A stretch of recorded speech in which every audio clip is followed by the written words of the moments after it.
अश्वत्थामा के द्वारा अपने बेटों को मारा देखकर सब पांडव बड़े दुखी हुए, तो पुत्र के शोक से व्याकुल होकर द्रौपदी अपनी सखियों के साथ ब्राह्मण श्रेष्ठ धौम्य के पास गई और उनके धौम्य से कहा, हे विपेंद्र, कौन सा उपाय करने से बच्चे दीर्घायु हो सकते हैं? कृपया करके ठीक ठीक कहिए।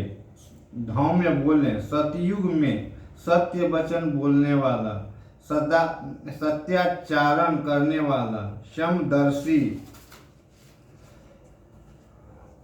जीमूतवाहन नामक एक राजा था।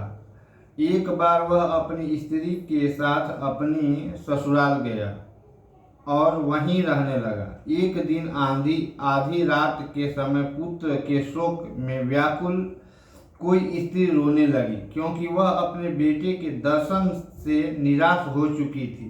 उसका पुत्र मर चुका था। वह रोती हुई कहती थी, हाय, मुझ बूढ़ी माता के सामने मेरा बेटा मारा जा रहा है। उसका रुदन सुनकर राजा जीमूतवाहन का तो मानो हृदय विदीर्ण हो गया।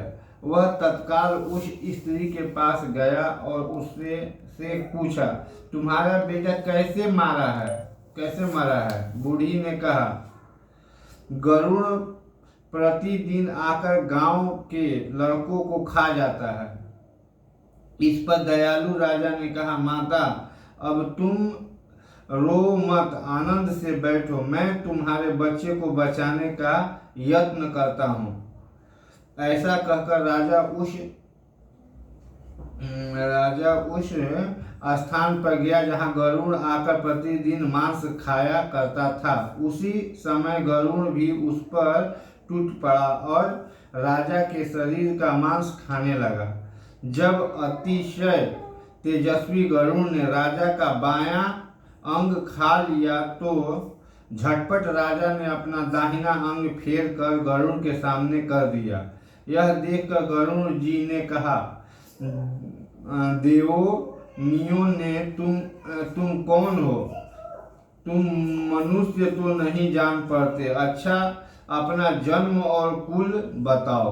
पीड़ा से व्याकुल मन वाले राजा ने कहा, हे पक्षीराज, इस तरह के प्रश्न करना व्यर्थ है। तुम अपनी इच्छा भर मेरा मांस खाओ। यह सुनकर गरुड़ रुक गए और बड़े आदर से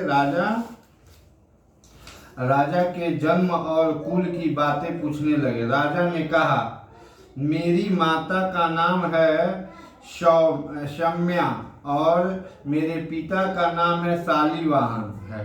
सूर्य वंश में मेरा जन्म हुआ है और जीमूतवाहन मेरा नाम है। राजा की दयालुता देखकर गरुड़ ने कहा, हे महाभाग, तुम्हारे मन में जो अभिलाषा हो वह वर मांगो।